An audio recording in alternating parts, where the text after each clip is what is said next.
So Mitch McConnell behind the scenes is saying that Donald Trump is basically damaged goods, and the only way the Republican Party is going to survive or have any other chance of winning in the future is if they cut Donald Trump loose and basically sever Donald Trump from the Republican Party. I want to read you some reporting on this that really underlines how Mitch McConnell wants Trump gone, erased, stamped out, whatever. It says here, in a deep dive for The New Yorker, journalist Jane Mayer wrote that former Senate Majority Leader Mitch McConnell wants to sever all ties between the Republican Party and former President Donald Trump because of the damage he has done to the party. In interviews with associates of McConnell, they point out that McConnell has always loathed Trump, but saw him as a means to an end to stack the courts and advance his own agenda. But after the loss of the 2 Georgia Senate seats that were held by Republicans and the events at the U.S. Capitol, he wants Trump banished from the GOP. As Meyer reports, unnamed associates revealed to reporters on Capitol Hill that Mitch McConnell was no longer speaking to Trump and might vote to convict him if the impeachment process moved to a Senate trial, before adding that Representative John Yarmuth relayed that 3 years ago, I said he'd wait until Donald Trump was an existential threat to the party and then cut him loose. He's been furious with Trump for a long time. Many who know him have talked with him about how much he hates Trump. As it stands now, McConnell would like to see Trump impeached, as well as banned from running for office again, as long as he is not blamed for it. And so you can see what's happening here. Mitch McConnell played the game, and the game burned him. That's what happened here. I don't want this to be twisted into this narrative that, oh, Mitch McConnell realizes the errors of his ways and he realizes that he made a mistake and that he's trying to build or rebuild a more respectable, moderate, post-Trump Republican Party. That is BS. Mitch McConnell does need to be blamed, maybe not for Trump's removal, but for Trump happening. Mitch McConnell, Lindsey Graham, Ted Cruz, Marco Rubio, and so many others. A lot of them were saying back in 2015, 2016, this man is dangerous. This man will hurt the party. This man will hurt the conservative movement. This man is everything about our movement that's ugly, and we shouldn't, mainstream it and give it the power of the presidency. And then they did, and then they did nothing to oppose him.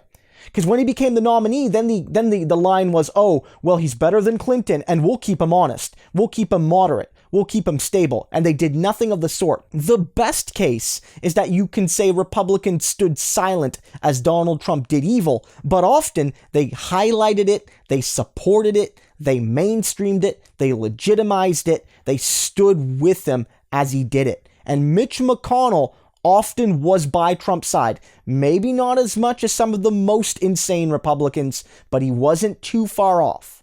And so Mitch McConnell doesn't, whether it's for his historical legacy or trying to regain Senate control in 2022 or 2024 or whatever, he doesn't get to just disown Trump.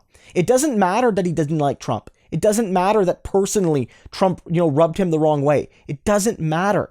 Because for your tax cuts and your judges, you were willing to tolerate his evil for years. Because it didn't just start on January 6th. And it didn't just start since the election. And it didn't even just start when he was impeached the first time, a year ago or so.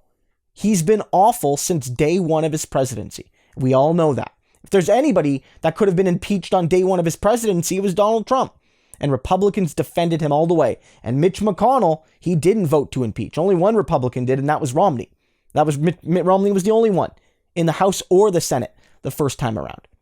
So, people need to realize that the Republican Party, at least some people, are trying to break away. There's going to be a debate because for some, the argument really will be Donald Trump is still polling at 40, 50, maybe more percent in terms of a hypothetical 2024 primary. This is still the party of Donald Trump, and if not him, maybe his children. So we still need to be on the Trump train. And you have others that are saying Trump is poison, he's brand poison, we got to cut him out. But regardless of which side those people are on, they all deserve to be held accountable. And this is where I think people need to talk to Joe Biden. People really need to talk to Joe Biden because I've noted this in a video earlier today. I've been noting it for the past couple weeks. Biden really does seem to want to build reconciliation and unity with Republicans. And maybe there's a principled argument there. but I just don't buy it as a good one. I just don't. The Republican Party is not trying to find unity with Joe Biden out of this desire for bipartisan solution making. They are trying to distance themselves from Donald Trump. And if Joe Biden says, under new leadership, they've become so much more reasonable, that gives them the excuse, which will allow them to convince former Republicans that hate Donald Trump to come back to the fold. They cannot get away with this. Mitch McConnell cannot get away with this. I don't care what his personal feelings were about Donald Trump. If anything, the fact that you hated him and still supported him not only makes you evil, it makes you calculated and cynical. It's one thing to genuinely believe in Donald Trump and support him. I mean, you're awful, but at least you have some principles, I guess. Mitch McConnell is a cynical SOB that did what he wanted to do, what he needed to do for his own evil ends, tolerating Donald Trump. Don't let him get away with it.